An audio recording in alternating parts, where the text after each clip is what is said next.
할렐루야. 오늘도 거룩한 주일을 맞아 예배의 자리에 함께 참여한 우리 성도들의 가정에 우리 주님의 은혜가 충만하시기를 주님의 이름으로 축원합니다. 우리 가족들과 함께 인사를 나눠주시기 바랍니다. 주님의 사랑으로 사랑합니다. 은혜 충만하십시오. 네, 함께 인사 나눠주세요. 감사합니다. 자, 오늘 우리에게 주시는 하나님의 말씀은요, 사도행전 10장 9절에서 23절 말씀입니다. 제가 봉독해 드리겠습니다. 이튿날 그들이 길을 가다가 그 성에 가까이 갔을 그때에 베드로가 기도하려고 지붕에 올라가니 그 시각은 제6시더라. 그가 시장하여 먹고자 하매 사람들이 준비할 때에 황홀한 중에 하늘이 열리며 한 그릇이 내려오는 것을 보니 큰 보자기 같고 내 귀를 메어 땅에 들이웠더라. 그 안에는 땅에 있는 각종 네발 가진 짐승과 기는 것과 공중에 나는 것들이 있더라. 또 소리가 있으되 베드로야 일어나 잡아먹어라 하시거늘 베드로가 이르되 주여 그럴 수 없나이다. 속되고 깨끗하지 아니한 것을 내가 결코 먹지 아니하였나이다 한데 또 두 번째 소리가 있으되 하나님께서 깨끗하게 하신 것을 내가 속되다 하지 말라 하더라. 이런 일이 3번 있은 후 그 그릇이 곧 하늘로 올려져 가니라. 베드로가 본 바 환상이 무슨 뜻인지 속으로 의아해 하더니 마침 고넬료가 보낸 사람들이 시몬의 집을 찾아 문 밖에 서서 불러 묻되 베드로라 하는 시몬이 여기 유숙하느냐 하거늘 베드로가 그 환상에 대하여 생각할 때에 성령께서 그에게 말씀하시되 두 사람이 너를 찾으니 일어나 내려가 의심하지 말고 함께 가라. 내가 그들을 보내었느니라 하시니 베드로가 내려가 그 사람을 보고 이르되 내가 곧 너희가 찾는 사람인데 너희가 무슨 일로 왔느냐? 그들이 대답하되 백부장 고넬료는 의인이요 하나님을 경외하는 사람이라 유대 온 족속이 칭찬하더니 그가 거룩한 천사의 지시를 받아 당신을 그 집으로 청하여 말을 들으려 하느니라 한데 베드로가 불러들여 유숙하게 하니라. 이튿날 일어나 그들과 함께 갈새 욥바에서 온 어떤 형제들도 함께 가니라. 아멘. 네, 오늘은 포스트 코로나 6번째 시간으로 신앙적 가치관 형성 전략이라는 제목으로 함께 말씀을 나누겠습니다. 지난 주일 예배가 끝난 이후에 많은 분들이 가정 예배를 위한 설문조사에 적극적으로 참여해 주셨습니다. 정말 고3 학생들 시험 치는 것처럼 조용하게 다들 그렇게 진지하게 참여해 주셨는데요. 그리고 그 내용을 이제 주중에 제가 분석을 했습니다. 문항의 내용은 핵심적인 것은 그렇습니다. 우리 신앙을 형성하고 그 신앙을 성장시키고 전수하는 데 있어서 현재 교회와 여러분의 가정은 잘 하고 있는가? 또한 우리가 신앙적인 가치관으로 살아가고 있는가? 그리고 포스트 코로나 시대에 우리는 어떻게 신앙을 형성하고 전수해 갈 수 있는가? 라고 하는 것들에 대해 묻는 질문이었어요. 조사 결과를 보면서 우선 긍정적인 측면이 많이 있어서 참 감사했습니다. 가장 긍정적인 것 중에 하나는 우리 학생들 몇 명을 제외하고는 성도들이 거의 대부분 100%가 이미 신앙적인 정체성이 확고하다는 것입니다. 그리고 대부분의 성도들이 가정에서도 그 신앙적인 정체성을 형성하고 또 성장시키기 위해서 힘쓰고 있으며 우리의 신앙적인 정체성을 형성하도록 돕는 일에 교회가 지금 최선을 다하고 있는가라고 하는 문제에 대해서 85%의 성도들이 매우 그렇다 혹은 그렇다라고 대답을 해 주셨어요. 아마도 계속해서 제가 이 부분을 강조해 왔기 때문이 아닐까 그렇게 생각을 합니다. 두 번째로 성도들이 지난 1년간 영적으로 성장을 하고 있으며 그러한 영적 성장을 위해 교회가 잘 도와주고 있는가라고 하는 질문에 대해서 75%의 성도들이 매우 그렇다 혹은 그렇다라고 답해 주셔서 참으로 다행이다 혹은 감사하다 그런 생각들을 했습니다. 목회자의 헌신과 목회자의 목회적 그 섬김이 성도들의 영적인 성장으로 이어지고 있다는 측면에서 얼마나 반갑고 또 좋은 일인지 모르겠습니다. 여기서 더 나아가서 이러한 확고한 신앙적인 정체성 위에 실제적으로 중요한 일들을 선택하고 인생의 문제를 해결하는 데 있어서 신앙적인 가치관에 근거해서 그 답을 찾아가고 있는가라고 하는 질문에 대해서도 응답자의 한 70% 이상이 그렇다 라고 답을 해 주셨습니다. 그런데 자녀들의 문항으로 들어가면 좀 내용이 달라집니다. 우리 자녀들이 신앙적인 가치관을 가지고 살아가고 있는가라고 하는 질문에서 25%의 성도들만 그렇다 혹은 매우 그렇다라고 답을 해주셨고, 나머지 75%는 이에 대해서 좀 주저하거나 혹은 부정적인 시각을 가지고 있었습니다. 이러한 신앙적인 정체성과 가치관을 형성하는 것은 현재는 가정보다는 교회가 더 큰 역할을 하고 있는 것으로 조사가 되었고요. 포스트 코로나 시대에는 가정이 교회의 도움을 받아서 더 많은 역할을 해야 된다라고 하는 것에 90% 이상의 성도들이 동의해 주셨습니다. 그리고 주 1회 가정 예배를 드리는데 헌신하겠는가라고 하는 질문에 대해서 80% 이상의 성도들이 동의해 주셨고, 또 어떤 분들은 더 기다리고 있다라는 느낌까지 받을 수 있었습니다. 그래서 여기서 얻은 몇 가지 중요한 결론이 있는데요. 우선 첫째는 포스트 코로나 시대에는 신앙의 형성과 신앙의 성장과 그 신앙을 전수하는 데 있어서 교회의 역할도 중요하지만 가정의 역할은 더 중요할 것이다. 그래서 가정에서 예배를 드리고 예배를 통해서 신앙을 형성하고 성장시키고 전수해 가는 일에 교회가 더 힘을 모아야 되겠다라고 하는 것입니다. 지금 우리 성도들의 90% 이상이 여기에 다 동의를 하고 있어요. 그 말은 이제 이 비전은 목회자의 비전이 아니라 온 성도들과 함께 공유하는 비전이라고 하는 것이죠. 이 비전을 위해서 성도들이 헌신하겠노라고 그렇게 의지를 보여주신 분들도 많이 있었다라고 하는 점에서 이제 지금이야말로 우리 교회의 체질이 이제 교회를 통해서 가정을 교회로 세워가는 이 일들을 해가야 되는 이런 체질로 바뀌는 매우 중요한 시점이 되었다라고 생각을 했습니다. 두 번째, 부모님들께서 자신의 신앙을 지키고 자신의 신앙을 성장시키는 데는 참 열심히시지만 안타깝게도 자녀들의 신앙을 형성시키고 자녀들의 신앙을 성장시키는 데는 생각보다 그렇게 많이 헌신하지는 못하더라는 것이죠. 그래서 이제는 자녀들의 신앙의 형성과 그 신앙을 성장시키는 일에 우리가 더 힘을 써야 하겠다라고 하는 것이죠. 물론 여러 가지 상황들이 다 있겠죠. 출가한 자녀들, 또 해외에 있거나 타지에 나가서 정말 직접적으로 우리 자녀들에게 신앙적인 영향력을 끼칠 수 없는 그런 상황이 있는 그런 가정들이 많을 거예요.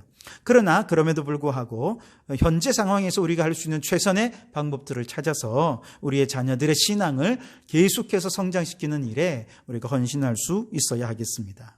세 번째로 이 조사의 결과 신앙의 형성에 있어서 우리 성도들이 대부분은 신앙의 정체성을 형성하는 것은 이미 분명해졌습니다. 확고합니다. 그렇기 때문에 이제 우리가 해야 될 일, 집중해야 될 것은 신앙의 가치관을 형성하고 그 신앙의 가치관으로 이 세상 속에서 선한 영향을 끼치며 살아가도록 하는 것, 여기에 이제 좀 더 초점을 맞추어야 하겠다라고 하는 것이죠. 자, 그런 점에서 오늘 이 세 번째 주제인 신앙적인 가치관에 대해 오늘 좀 생각을 해 보려고 합니다. 이 신앙적인 가치관이 무엇이고 이 신앙적인 가치관은 어떻게 형성할 수 있는가 하는 것에 대해 좀 말씀을 나누고자 하는데요. 우선 신앙적인 가치관이라고 할 때 우리는 가치라는 단어를 좀 생각을 해 보아야 하겠습니다. 가치란 무엇이냐? 그것은 그 사람이 무엇을 욕망하는가? 그가 무엇을 사랑하는가 하는 것, 그것이 곧 그의 가치라는 것이죠. 예를 들어 돈을 벌기를 욕망하는 사람은 그 사람에게 최고의 가치는 돈입니다. 명예를 소중히 여기는 사람에게 있어서 최고의 가치는 무엇일까요? 그렇죠. 명예가 최고의 가치가 될 것입니다. 뿐만 아니라 이렇게 세상적인 가치는 세속적인 것을 욕망하고 세속적인 것을 더 사랑하게 되겠죠. 하지만 신앙적 가치, 그것은 누구를 사랑하는 것입니까? 하나님을 사랑하는 것입니다. 예수님을 사랑하는 것이고 성령님을 사랑하는 것이죠. 그래서 그 하나님을 더 사랑하게 되고 더 사랑하기 위해 간절한 거룩한 욕망을 갖게 되는 이것이 신앙적 가치라, 그렇게 말할 수 있겠습니다. 그런데 여기에 이제 가치관이라는 표현이 있습니다. 관이라고 하면 관점입니다. 즉 시각입니다. 어떻게 바라보느냐 하는 것이죠. 그러니까 사람들은 자신이 욕망하는 바를 따라 세상을 바라보아요. 세상적인 가치관으로 세상을 바라보면 그가 욕망하는 것을 가지고 세상을 바라보니까 다 그렇게 보이죠. 우리말에 뭐 눈에는 뭐만 보인다, 이런 거 있잖아요. 자기가 그 관심을 가지고 끊임없이 욕망하고 그걸 생각하고 그걸 사랑하고 하니까 그런 관점으로 보이는 거예요. 성공이라고 하는 관점, 출세라는 관점으로 세상을 바라보면 다 그렇게 보이는 거예요. 그쪽으로 방향으로 보이는 것이죠. 그러나 신앙적인 관점이라고 하는 것은 하나님을 사랑하고 하나님을 어떻게 하면 더 사랑할 수 있을까, 하나님을 더 예배할 수 있을까라고 하는 관점으로 세상을 바라보면 세상이 또 그렇게 다 보인다는 것이죠. 자, 이렇게 어떤 관점을 가지고 어떤 가치관을 가지고 세상을 바라보느냐에 따라서 그의 바라보는 관점이 달라지게 되는데요. 특별히 이렇게 관이라고 하는 것, 가치관이라면 우리는 보통 이성적인 어떤 것, 관념적이고 무슨 추상적인 어떤 이런 것을 생각하지만 사실 그게 아니라는 거예요. 이것은 이성 이전의 욕망에 관한 문제입니다. 혹은 의식 이전의 무의식에 관한 문제고 인간의 본성에 관한 문제라는 것이죠. 그래서 무의식적으로 나도 모르는 사이에 하나님을 더 사랑하게 되고 하나님을 사모하는 바로 이런 관점을 가지고 우리가 하나님을 바라보니까 하나님은 어떤 분이십니까? 하나님은 우리의 창조주시고 인간을 바라보니까 이 세상은 모두가 다 피조물에 불과한 거예요. 하나님과 인간 사이에는 존재론적으로 큰 차이가 있는 것을 확인하게 되는 것이죠. 하나님이 우리의 주권자인 것을 인정하지 않을 수가 없게 됩니다. 뿐만 아니라 하나님을 사모하는 관점으로 나를 바라보고 인간을 바라보니까 나는 누구입니까? 하나님의 형상으로 창조된 너무나도 존귀한 존재라는 것이죠. 그러나 또한 뿐만 아니라 이렇게 존귀하게 창조되었지만 타락한 죄인이기도 하고, 그렇기 때문에 우리 주님의 구원의 은총을 경험하고 기다리는 바로 그런 존재가 우리들이라는 것이죠. 하나님이 우리를 구속해 주시지 않으면 안 되는 존재라는 것이죠. 은혜 없이는 살 수 없는 존재가 나라고 하는 것을 깨닫게 됩니다. 그리고 세 번째로는 하나님을 향한 이런 간절한 욕망을 가지고 사랑을 가지고 우리 이렇게 십자가를 바라보니까 예수님의 십자가와 부활이 나를 죄로부터 자유하게 했고 마귀로부터 자유하게 하고 또 사망의 권세로부터 자유하게 하는 그런 감사와 감격을 갖게 되더라는 것이죠. 그리고 하나님을 사랑하는 그 마음으로 우리 주님을 바라보니 예수님을 나의 구원자로 믿게 되고 그 믿음으로 내 죄 사함을 받고 천국 영생을 얻었다는 확신, 그 믿음을 갖게 됩니다. 그리고 내 안에 보석 같은 하나님의 형상을 회복하며 이제 우리는 하나님의 영광을 위하여 날마다 하나님을 찬송하며 어떻게 하면 하나님을 예배하며 살아야 할 것인가, 그것을 고민하며 그렇게 결단하며 살아가야 한다. 이것이 바로 신앙적 가치관이라는 것이죠.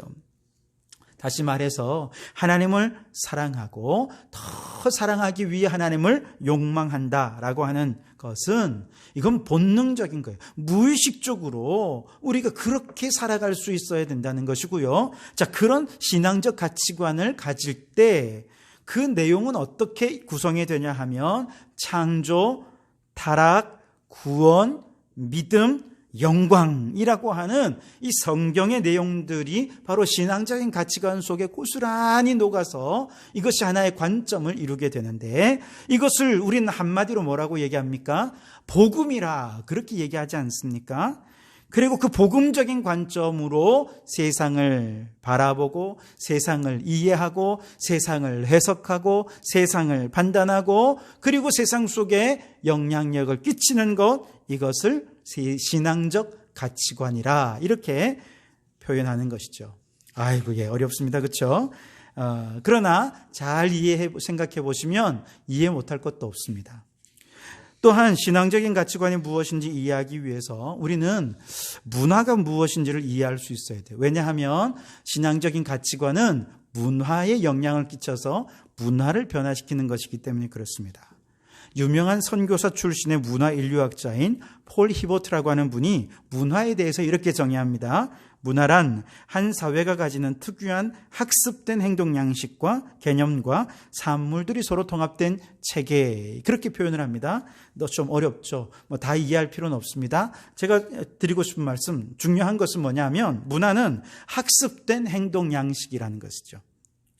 다시 말해서 문화는 이미 학습에 의해서 우리 안에 형성이 되는 것이고, 그 얘기는 무슨 말이냐? 학습에 의해서 새로운 문화를 받아들일 수 있게 된다는 것이죠.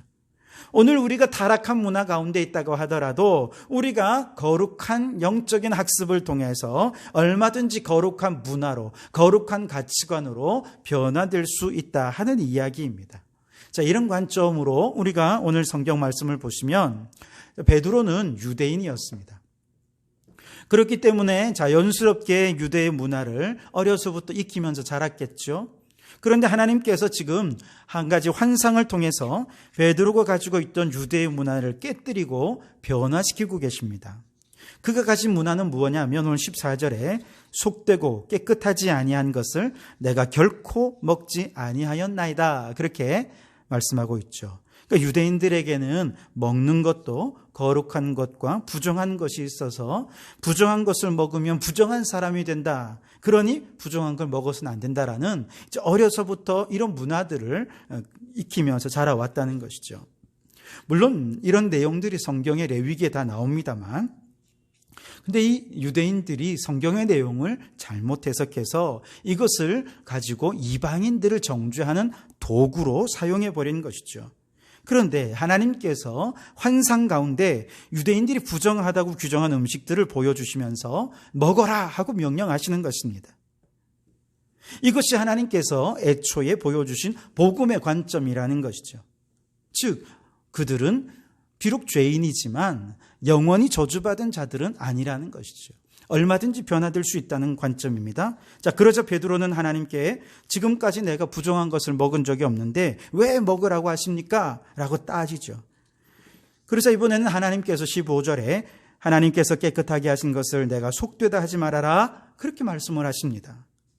이것을 한 번만 하신 것이 아니라 3번이나 반복해서 이 말씀을 하시죠. 그리고 기도를 마친 직후에 이방인인 고넬료의 집에서 사람을 보내서 베드로 선생님 오셔서 말씀 좀 전해주십시오 라고 요청을 하는 거예요. 베드로가 갔을까요? 당연히 갔죠. 그리고 가서 이방인의 집에서 복음을 전했고, 복음을 전할 때 고넬료의 가정에 성령의 역사가 나타나게 된 것을 경험하게 됩니다. 그러니까 이 환상의 내용은 유대인들이 그동안 부정한 존재로 여겼던 이방인들이 사실은 하나님이 깨끗하게 하신 존재라는 것이죠. 그들도 구원받아야 할 존재라는 것입니다. 그런데 유다인의 문화에 갇혀서 유대인의 관점으로 이방인을 바라보니까 이방인은 그저 부정한 사람들일 뿐만 아니라 영원히 지옥의 땔감으로 이제 쓰임받을 수밖에 없는 저주받은 존재들이라고 그렇게 판단했던 것이죠. 그런데 이거는 하나님께서 유대 문화 안에서 이건 잘못 학습된 거야 라고 말씀하시면서 이런 문화들을 다 깨뜨려 버리는 것이죠. 그리고 베드로가 이제 처음으로 이방인의 집에 가서 말씀을 전하니 이방인의 가정에서도 마가 다락방에서와 동일한 성령 임재의 놀라운 역사가 나타나게 된 것이죠.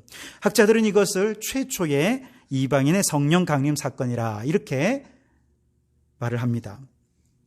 자, 여러분 보십시오. 사실 유대적 문화 속에서 자라나면서 유대적인 가치관을 학습해온 베드로에게 유대적인 가치관을 깨뜨리는 것은 거의 불가능에 가까운 일입니다. 하나님도 베드로의 기존의 유대적 가치관을 깨뜨리기 위해 3번이나 동일한 환상을 보여주시고 나서야 비로소 그 유대적 가치관이 조금씩 금이 가고 깨어져 가게 된 것이죠. 그리고 심지어 고넬료의 집에서 성령 임재를 직접적으로 체험하기 전까지는 신앙적인 가치관이 형성되지 못했었습니다. 성령 강림을 체험하고 나서야 비로소 신앙적인 정체성이 형성이 될 수 있었던 것이죠. 바로 여기에 우리 가족들에게 신앙적 가치관을 형성하는 일에도 몇 가지 전략이 있다는 것을 발견하게 됩니다. 우선 첫 번째 전략은 학습의 전략입니다. 가족들에게 신앙적 가치관을 형성하는 일은 학습을 통해서 얼마든지 익힐 수 있는 일이다라고 하는 것이죠. 물론 이 학습은 지식적인 학습을 말하는 것은 아니겠죠. 지식을 공부하는 것은 가장 나중에 해야 할 일입니다. 먼저 몸으로 익혀야겠죠.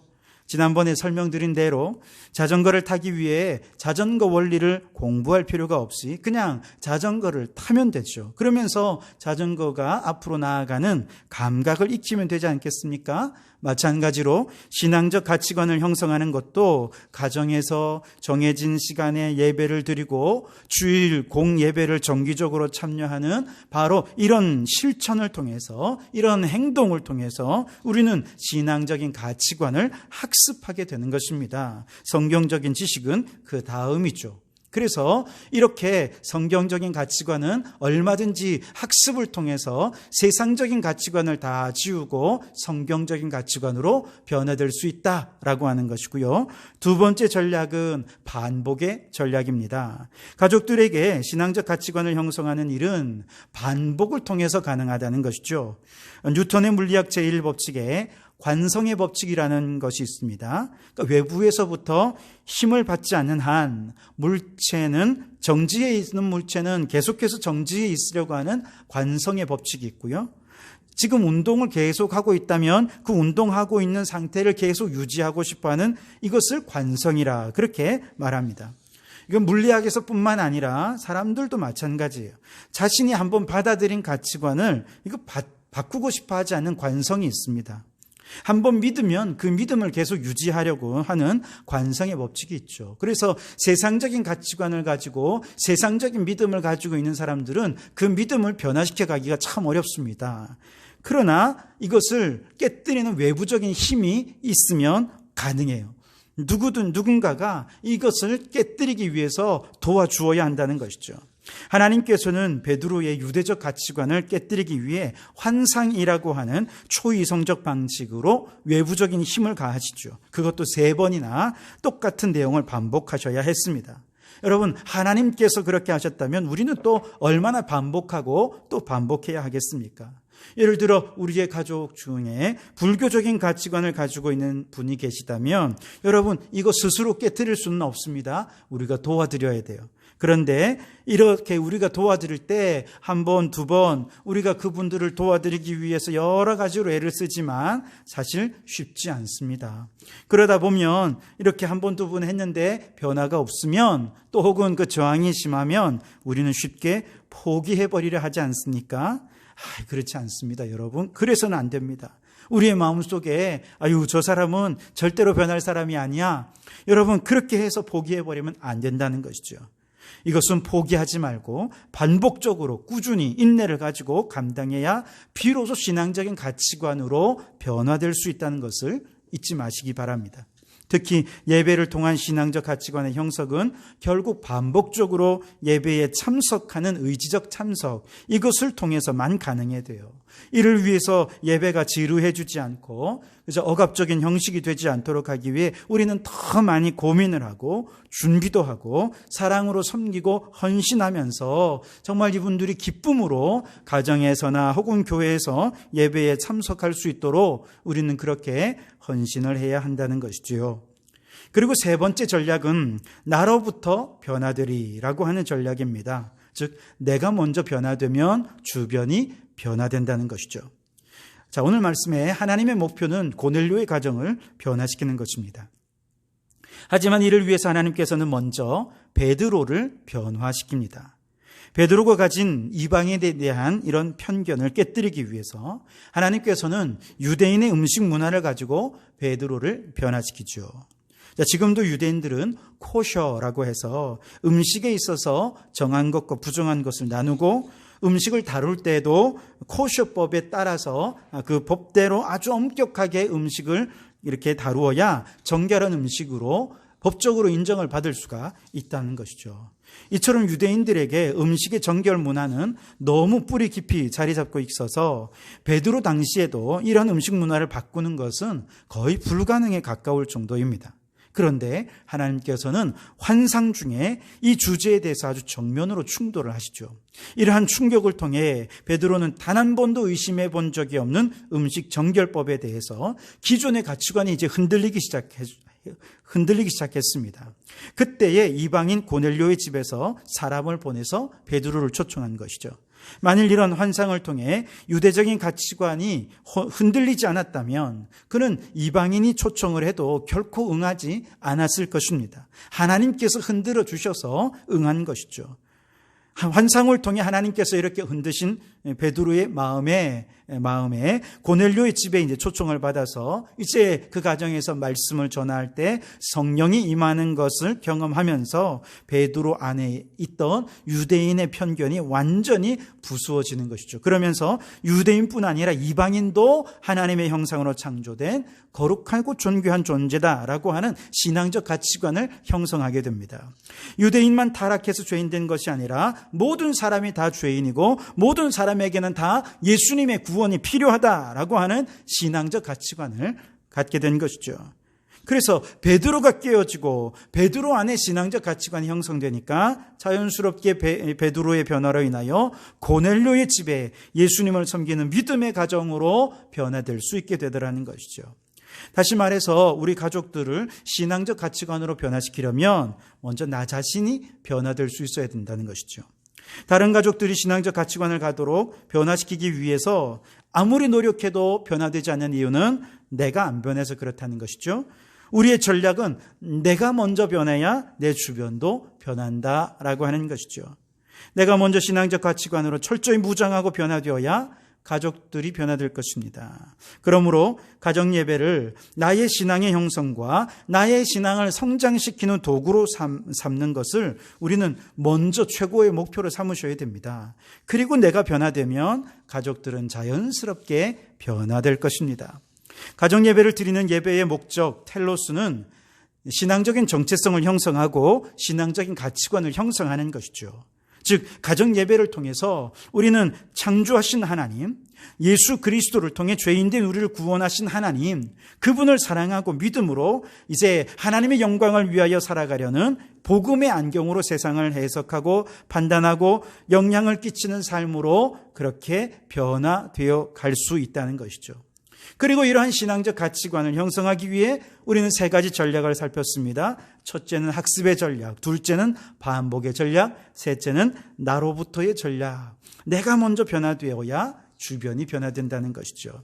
여러분 이러한 전략을 가지고 가정 예배를 통해 복음의 안경으로 세상을 해석하고 판단하고 영향을 끼치는 신앙적 가치관을 형성해서 우리의 가족들을 변화시키고 세상에 선한 영향력을 끼치는 성도들이 될 수 있기를 주님의 이름으로 축원합니다. 기도하시겠습니다. 하나님 감사합니다. 포스트 코로나 시대에 가정 예배를 활성화하는 것만이 신앙의 형성과 전수의 핵심적 사역임을 온 성도들과 함께 공유하게 하시고 마음을 하나로 모으게 하시니 감사합니다. 무엇보다 하나님을 뜨겁게 사랑하며 하나님을 기뻐하는 자들이 되게 해 주옵소서. 하나님을 사랑하는 관점으로 신앙적 가치관을 잘 형성해서 온 세상이 하나님을 사랑하고 하나님을 예배하도록 선하게 변화시켜가는 저희들이 되게 해 주시옵소서. 우리의 자녀들이 우리보다 하나님을 더 사랑하는 자녀들이 되어서 천대까지 복을 받는 믿음의 명문 가문이 되게 해 주시옵소서. 예수님 이름으로 기도하옵나이다. 아멘.